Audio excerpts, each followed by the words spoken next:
আমি রাজবাড়িতে প্রবেশ করে ফেলছি। দর্শক মণ্ডলী, দেখুন রাজবাড়ির বাইরের দৃশ্যগুলো।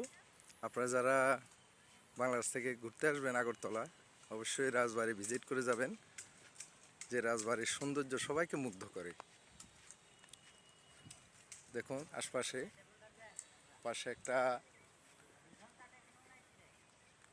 অনেক বড় দিঘি দেখা যাচ্ছে। আমার এখান থেকে খুব ভালো স্পষ্ট দেখা যাচ্ছে না, তবুও খুব ভালো লাগতেছে আমার কাছে। কিছুক্ষণ আগে খুব বৃষ্টি হয়েছিল ভারী। আমি বাইরে আটকা পড়েছিলাম একটি হোটেলে দুপুরের খাবার খেতে।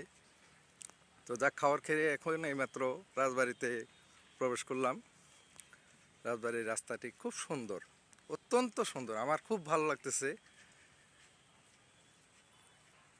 প্রিয় দর্শক, আপনারা হয়তো জানবেন এই রাজবাড়িটি হচ্ছে মহারাজা বীর বিক্রম মাণিক্য বাহাদুর, যিনি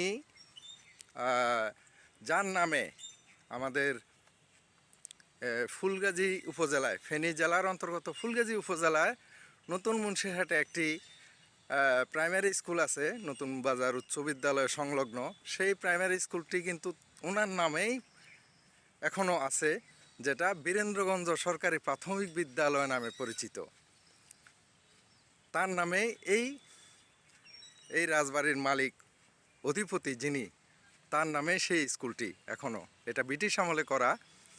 অনেকে যারা আজকের প্রজন্মের মানুষ আছেন বা তারা হয়তো জানবেন না, আপনাদের জ্ঞাতার্থে বলতেছি আর কি। তার নামেই সেই স্কুলটি প্রতিষ্ঠিত হয়। দেখুন রাস্তাটি খুব সুন্দর, মাঝখানে ফুলের বাগান, পিছনের অংশটুকু আবার দেখুন রিভিউ।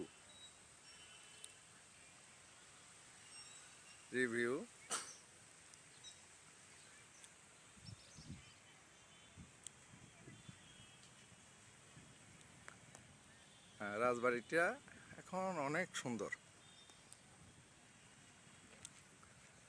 আর সবার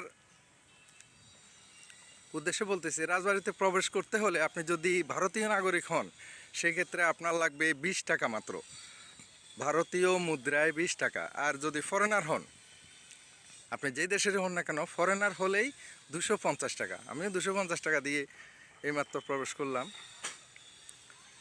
এখানে রাজবাড়ির এই রাস্তাটি আমার কাছে খুব ভালো লাগতেছে। পাশে দেখা যাচ্ছে আর একটি ভবন, জানি না এটা কিসের।